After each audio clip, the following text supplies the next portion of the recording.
되돌릴 수 없는 시간 우두커니 바라보는 너, 그 어둠은 소리 없이 그림자를 그리우고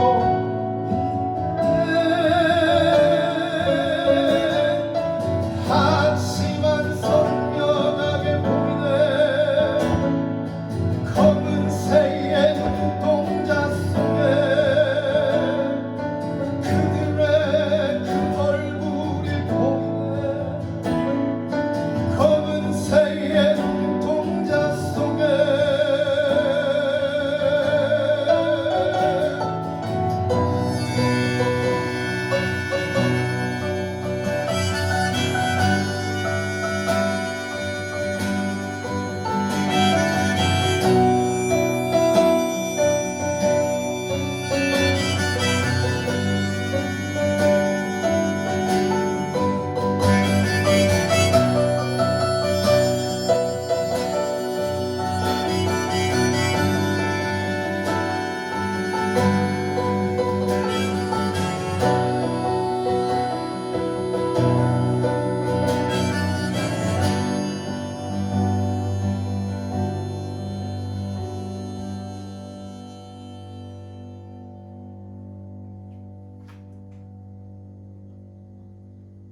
푸른 바다, 그 바다 위를 날아가는 하얀색 오름 넘어 보이는 수평선에 사라져 버리고 빛을 잃은 두 눈으로 내 이름을 불러보는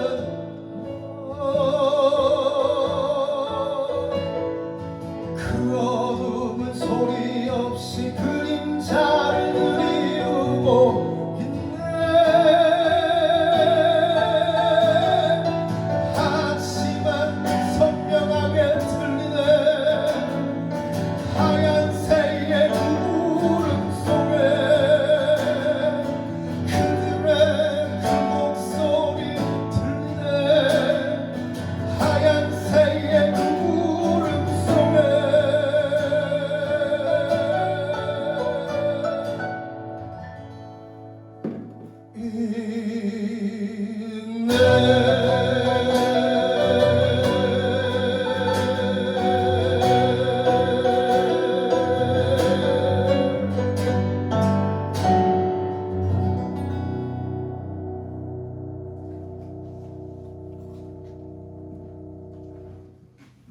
안녕하세요. 오늘 제일동포 2세 작가 김창생님의 바람 목소리 북콘서트에 이렇게 많이 와주셔서 대단히 감사합니다. 전 제1본 제주 사상 희생자 유족회 회장 강실이라고 합니다. 반갑습니다.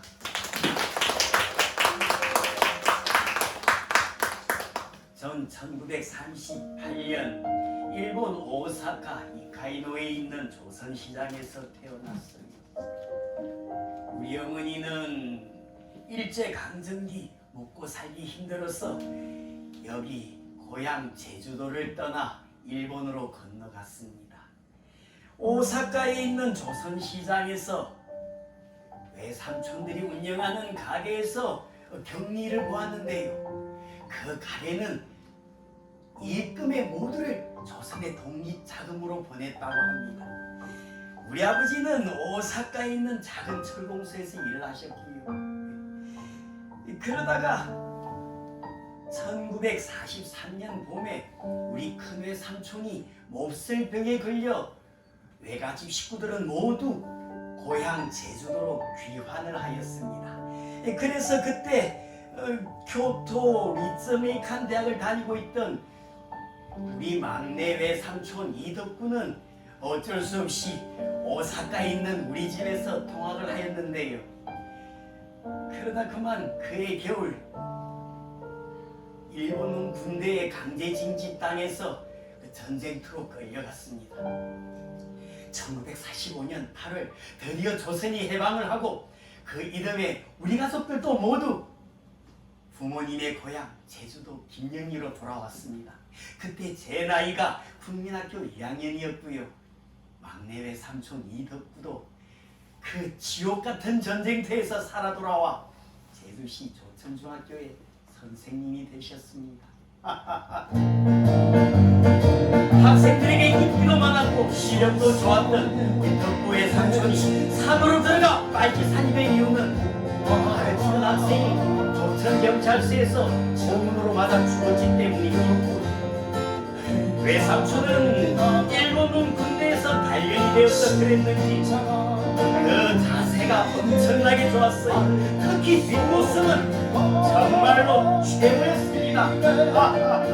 고마워하는 악성 소리 노동자와 농민들 희망하라. 모두의 양면 도지화고자 정의의 손으로 단란하여라. 새놈들의 힘 위한 건 무엇이냐.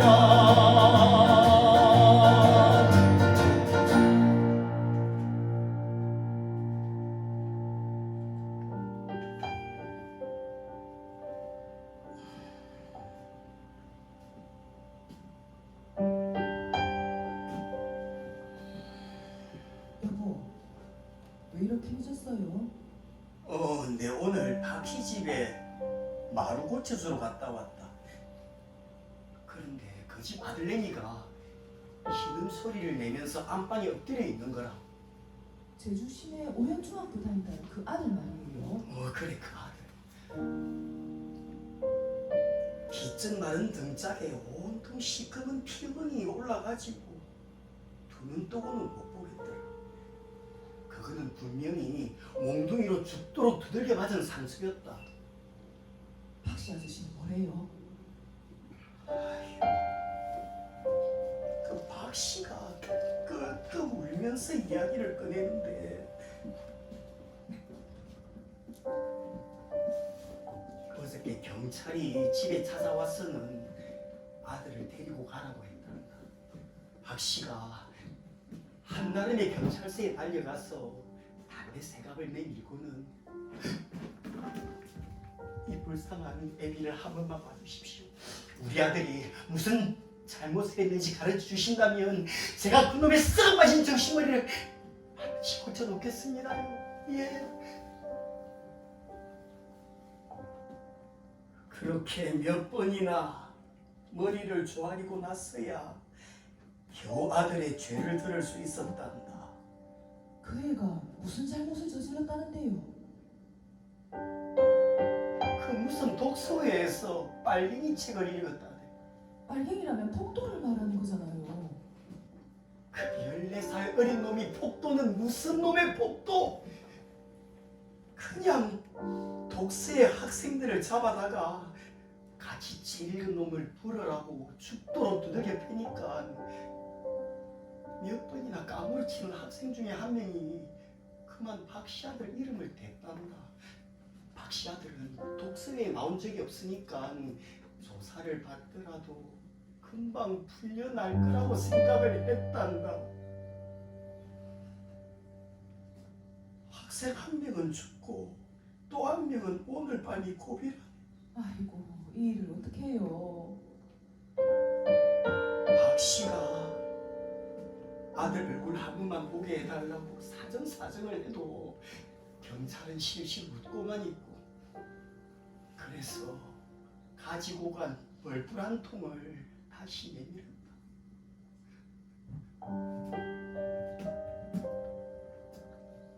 가난한 살림살이라 이런 것밖에 드릴 게 없습니다. 이 불쌍한 애기를 써왔으라 제발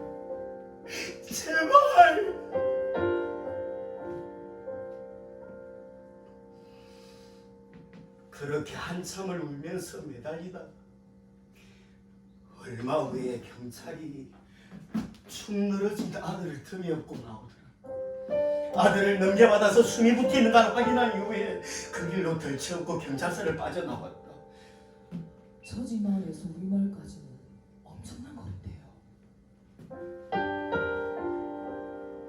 아들이 골록일 때마다 피를 토하더란다. 떴던 미지근한 피가 박씨 등을 적시고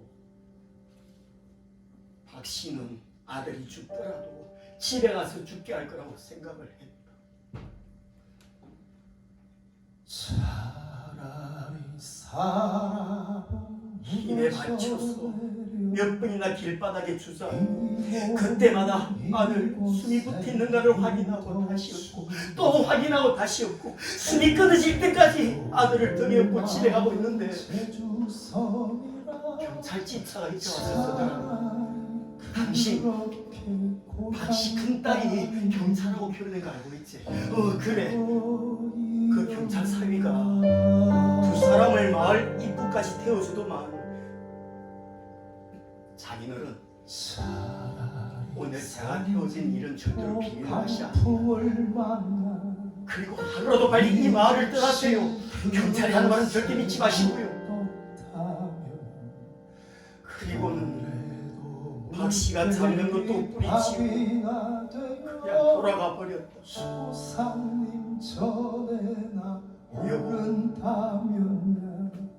고들 똥똥 노였고 다 그렇다고 사람들도 다 죽었다. 우리 이제 제주도를 떠납시다.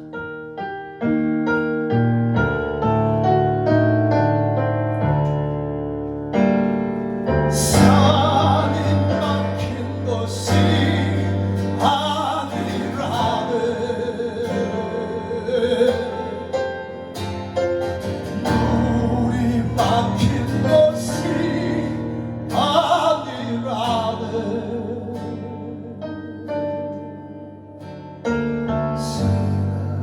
제민족 나는 그 마음이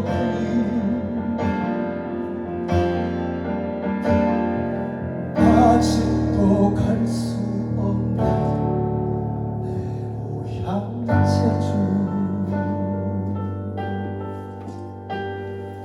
달도 설고 물도 설고 낮도 설은 여긴 어디 한번 묻힐 곳 아니라네. 제주도 한라산 불마금 섬이 내 고향이지.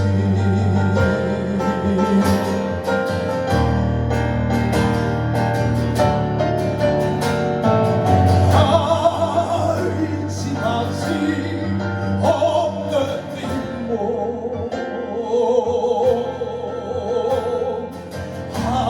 한탄한 땅에 묻힌 일모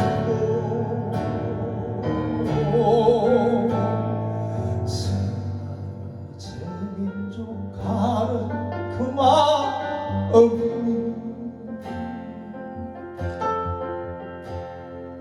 아직도 갈 수 없는 내 고향 제주. 아직도 갈 수 없는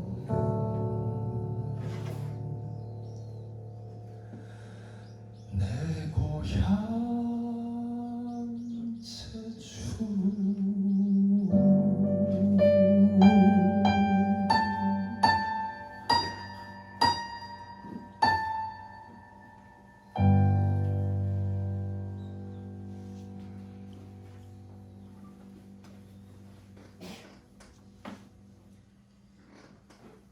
해방이 되자 남한의 민중들은 반민특위를 만들어서 악질 친일파들을 잡아넣기 시작했습니다. 그런데 1947년부터 그놈들이 다시 정부에 고용이 된 거예요. 그러다 1948년 여기 제주도에서 남한 단독 선거를 거부하자 경찰 특수부대와 서북 청년단 놈들이 육지에서 계속해서 여기 제주도로 내려오기 시작했습니다. 경찰서장마저도 육지 사람들로 갈아치우고는 제주도민들을 빨갱이다, 똥돼지다 하면서 모조리 죽이려고 한 겁니다. 제주도 사람들은 그냥 통일된 세상에서 행복하게 살고 싶었을 뿐이에요. 그걸 이승만과 미국은 강제 진압으로 토벌을 거듭한 겁니다. 1948년 4.3 사건이 터지고 석 달쯤 지났을 때였습니다. 덕구 외삼촌이 빨치산 일개 소리를 이끌고 우리 마을로 들어왔어요. 우리 어머니하고 할머니께서는 오래간만에 외삼촌이 집으로 내려오셨다고 산에서 내려왔다고 닭을 잡아서 대접했지요. 전 외삼촌 곁을 잠시도 떠나지 않았습니다.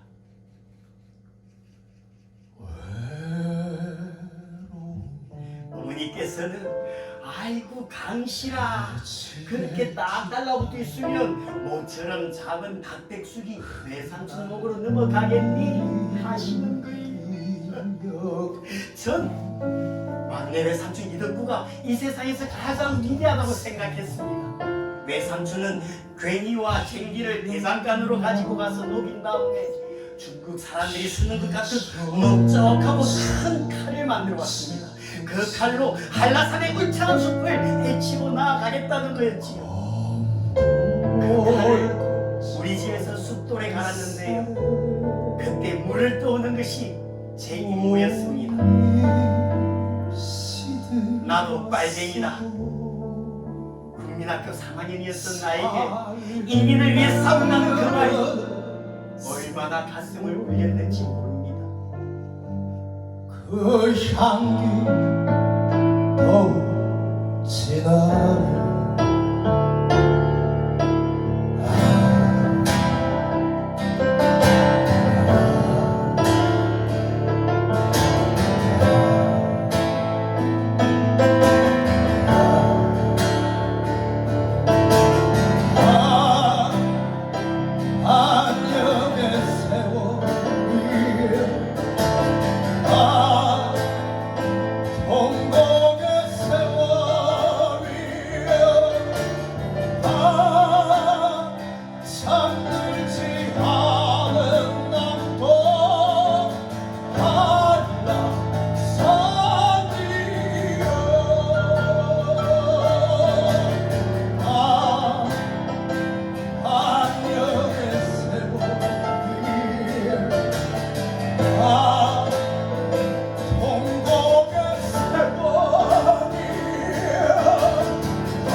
(1948년 12월) 중순이었습니다.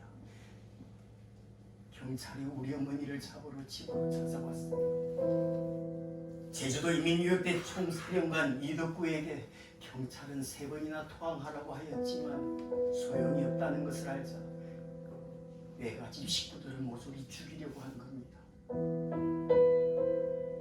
저는 끌려나가는 어머니에게 매달렸고 어머니는 곧 돌아올 거야 하시며 저를 달래셨죠.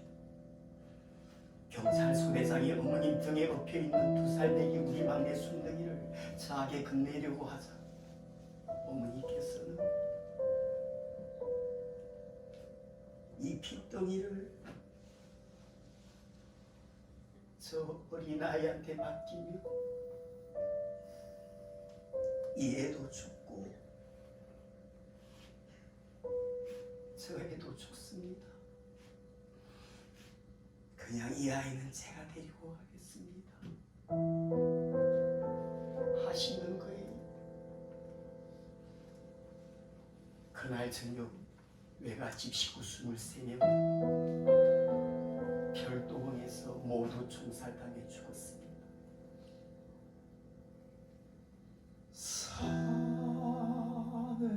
죽고 나서 몇 달이 지나서야 겨우 시신수습호가 나갔습니다.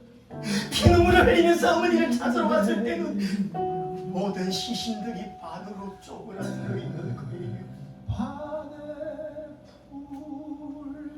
손이나 이빨, 옷 같은 걸로 확인하려고 하였지만 잘 되지 않았습니다. 그래도 우리 어머니와 둘째 외숙모는 바로 알 수가 있었어요. 둘 다 옆에는 2살 된 애기 시체가 있었으니까 아버지께서는 두 사람의 시체를 한참을 확인해 보시다가 둘째 외숙모가 금일을 하고 있다는 것을 기억해 주셨습니다.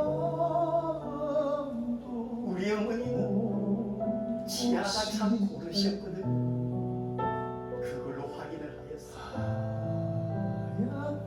우리가 어머니를 만나러 간 것은 총살을 당하고도 8개월이 지났을 때였습니다. 옷도 살 정도 거의 남아있지 않았어. 그걸 깨끗하게 수습해서 하얀 천으로 어머니를 감쌌습니다. 오면 부르게 태어나고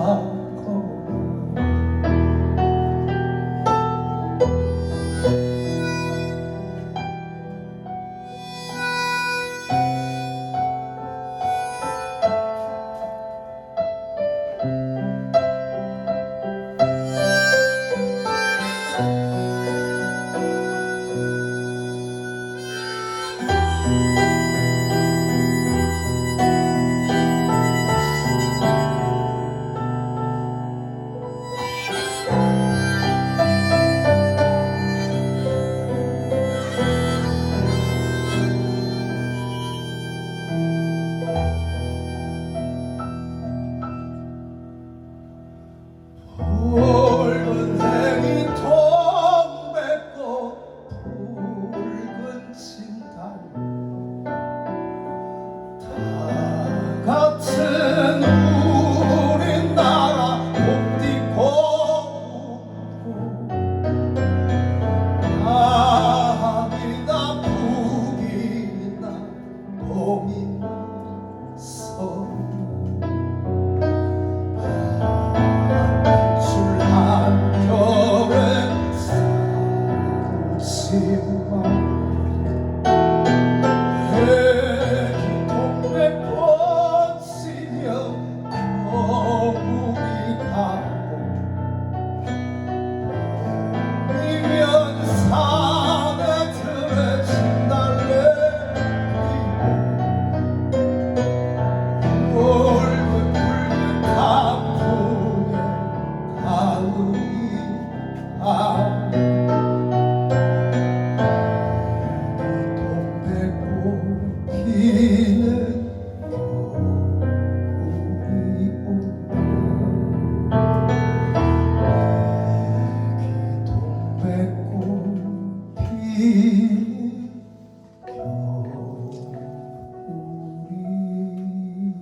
자본가와 노동자가 다 같이 잘 살 수 있는 나라.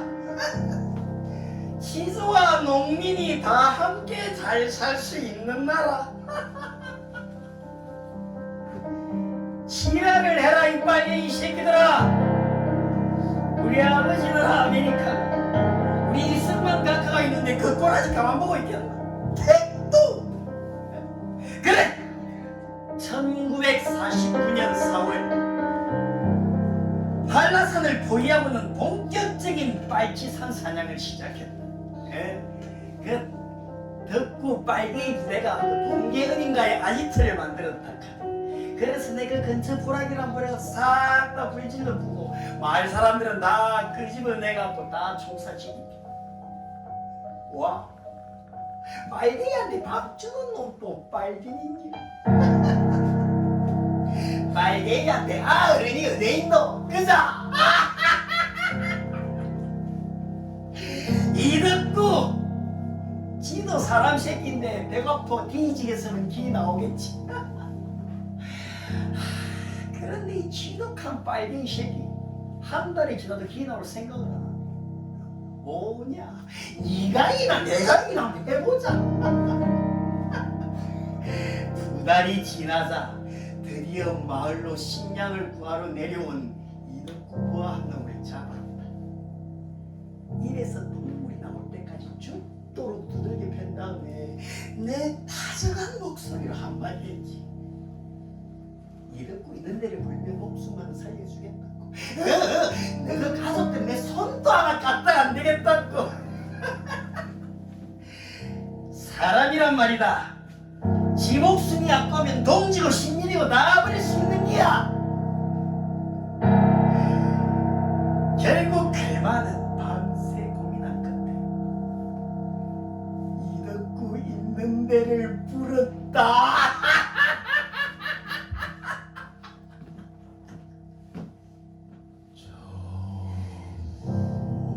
우리 토벌대가 이덕구 아지트를 포위하고 처음 10분간 격렬한 총격전이 있었다. 그러다 잠잠히 쳤는데 아무리 우리가 총을 갈게 돼도 아무런 반응이 없는 게 1시간쯤 기다리다가 도저히 안 되겠다 싶어서 밀고 들어갔지.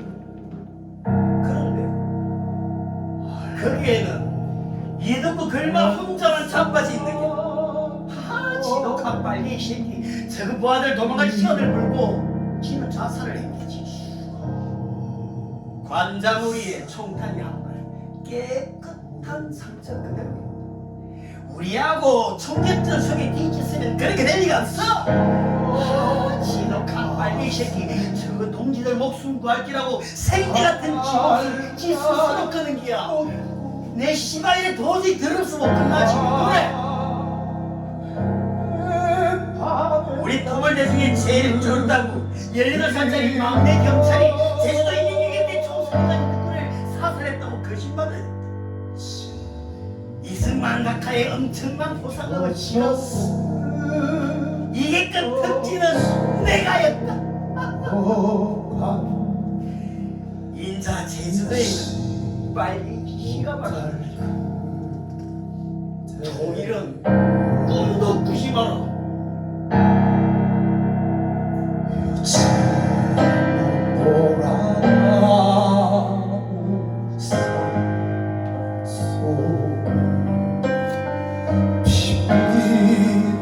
함성이 울고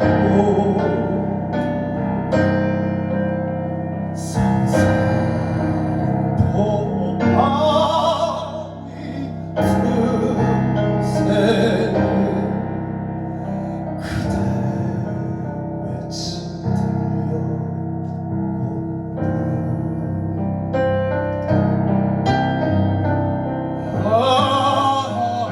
어찌 울러서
(1949년 10월이었습니다) 오전 10시쯤 관덕정 입구에 덕구의 삼촌 시신이 매달렸습니다. 위도 주머니에는 숟가락이 하나 꽂혀 있었고요. 나중에 알고 보니 그건 암호였답니다. 당시 제주 사람들은 모두 가로옷을 입고 있었고 경찰들도 모두 변장을 하고 있었어 누가 적인지 내 편인지 알 수가 없었던 때지요. 간혹 신발로 분간하는 경우도 있었다고는 하지만 죽은 토벌대에 궁화를 신고 있는 빨치산도 있었고 해서 누가 진짜 동지인지 알아볼 수 있는 암호가 필요했던 겁니다. 숟가락이 곧 신분증이었던 셈이지요. 저는 그날 종일 관덕정 주변을 서성거렸습니다. 푹푹 찌는 날씨에 장마철이라 흐린 하늘에서는 아침부터 빗방울이 뚝뚝 떨어지고 그런데 아무도 분노하는 사람이 없어. 저 빨갱이 잘 죽었다고 소리치는 사람도 없고 모두 침울한 표정으로 고개를 숙인 채 예를 표하고 지나가고 있었습니다. 저녁이 되자 시신이 부패하기 시작했어요. 경찰들은 거기서부터 1km 정도 떨어진 남수각으로 시신을 옮겼습니다. 거기에는 비가 오면 물이 흐르지만 평소에는 말라붙어 있는 하천이 있어요. 산지천으로 이어져서 바다로 흘러가는 마른 하천입니다. 거기서 경찰들은 덕구의 삼촌의 시신에 휘발유를 뿌리고 불태워버렸습니다. 그날 저녁 경찰 한 명이 몰래 집에 찾아와서는 그 장소를 가르쳐 주었어요. 지금이라도 가서 몇 조각이라도 수습해서 언젠가 좋은 세상이 오면 무덤이라도 만들어주라고 하더군요. 경찰도 좋은 사람이 있고 나쁜 사람이 있어요. 그건 어떤 세상이라도 다 같아요. 그대 가는 산 아버지하고 나하고는 바로 가기로 했습니다만 비가 내리기 시작했어요. 밤도 너무 깊었고 하는 수 없이 다음날 아침 일찍 뼈를 담을 항아리를 들고 그리로 향했어요. 그런데 거기에 어제 내린 비로 물이 흐르고 있었어요. 전부 다 하나도 남김없이 망망대해 바다로 떠내려가 버리고 아버지께서는 덕구야 너는 정말로 깨끗하게 가버렸구나 하시면서 울음을 참으셨습니다.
동지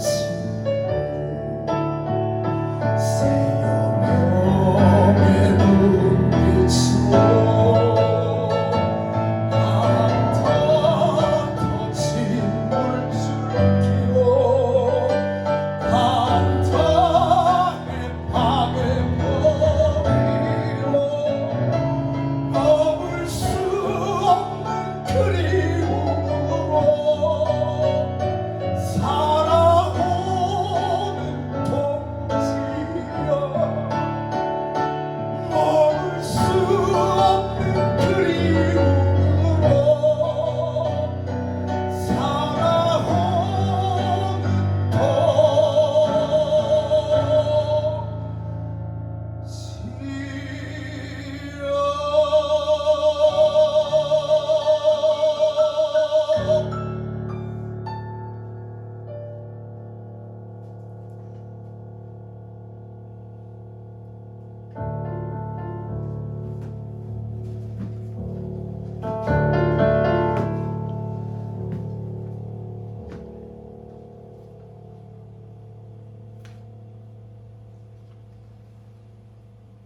난 제주도 인민유격대 총사령관 이덕구의 마지막 부대장 이순우요.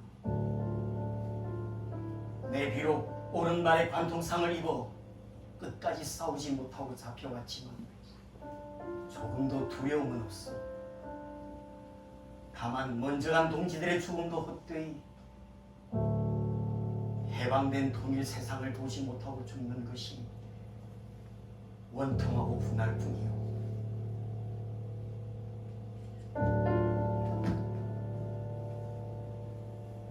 오늘 쌀밥에 고깃국이 나왔소. 다들 든든히 잘 자셨는지요? 고문으로 찢겨진 몸뚱아리 조금은 아물어졌는지요?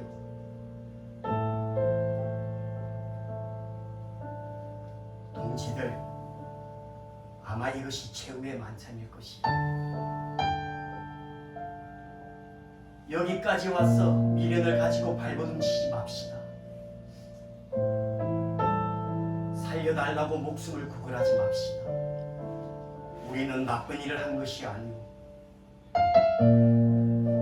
가슴을 펴고 당당히 죽읍시다.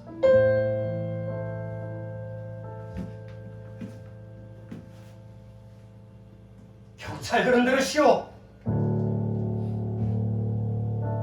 나를 포함해서 여기 10여 명은 진짜 말치산이요. 각오는 하고 있어. 그러나 나머지 사람들은 우리들의 선전이나 강요에 의해서 따라온 사람들이니 부디 그들은 살려주시오.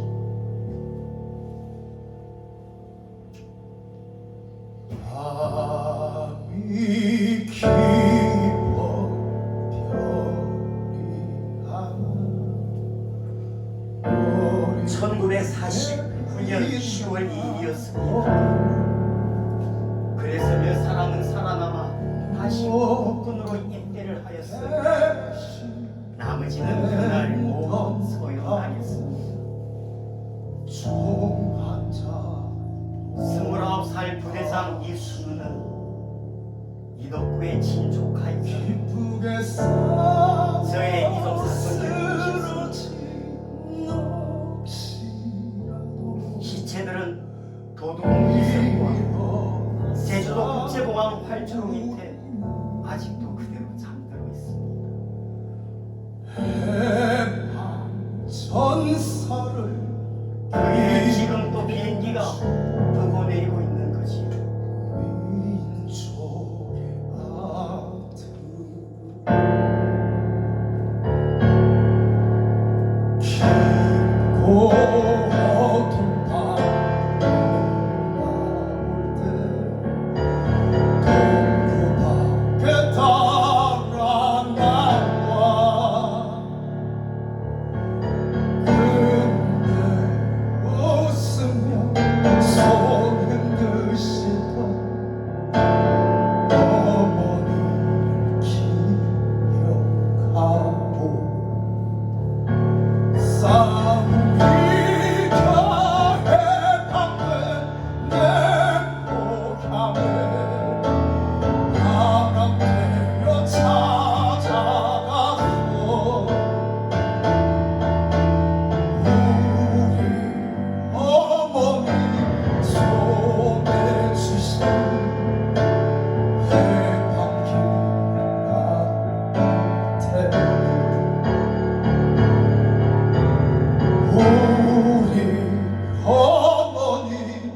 손에 쥐신 해바퀴를 날릴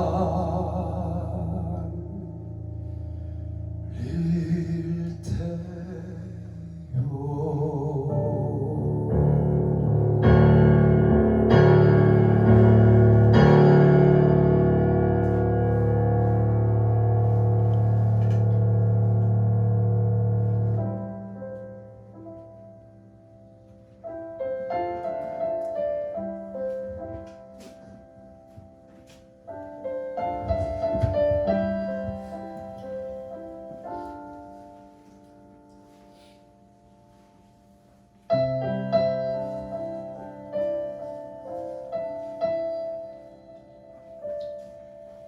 제주도에서는 빨갱이 소리란 소리를 듣고 부산에 가면 제주도 똥돼지라고 놀림을 받고 일본에서는 조센징이라고 멸시를 받고 살아왔습니다.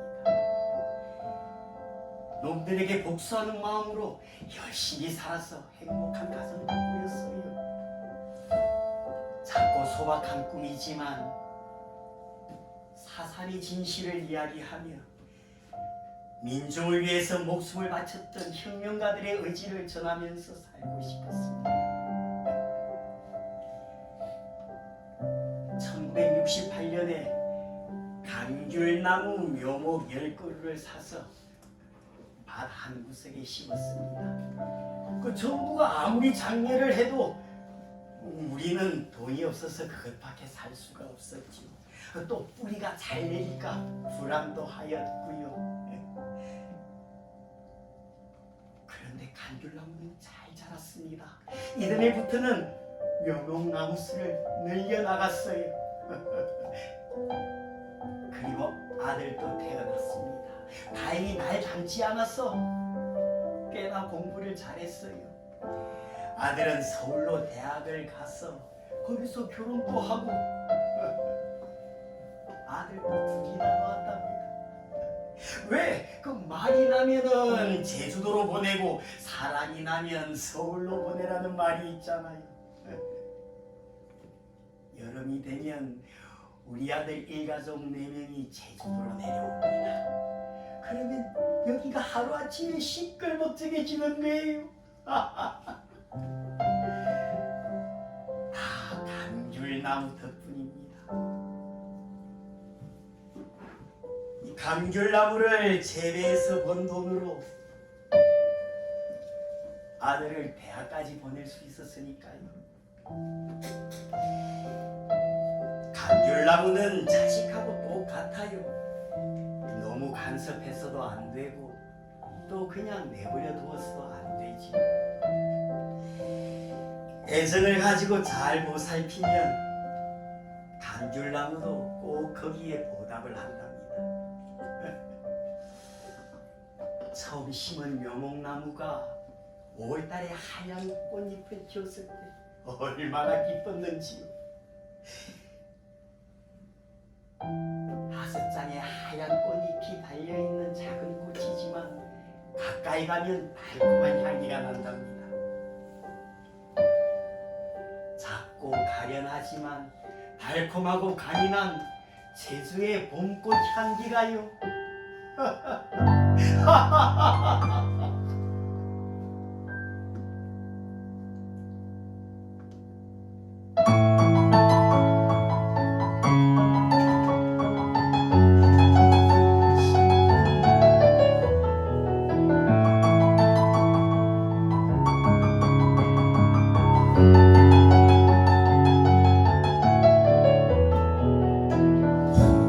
푸르른 하늘에 흰 구름 흐르네.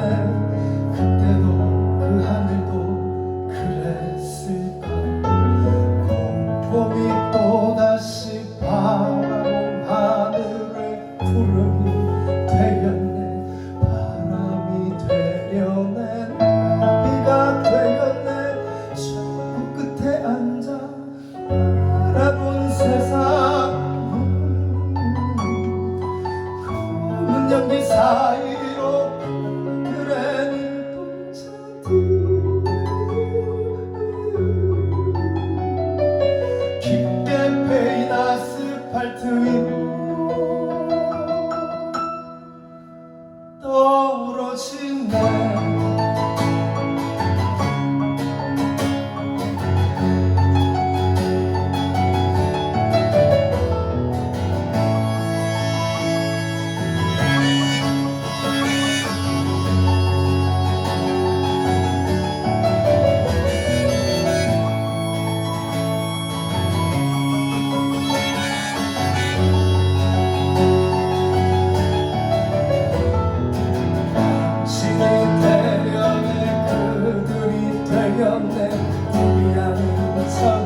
초라한 사람들의 마음이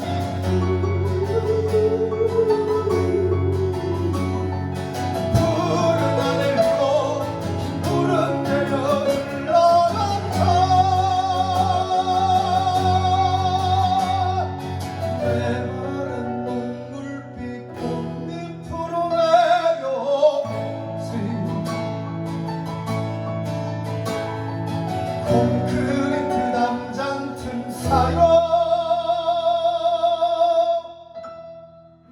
피어난 봄.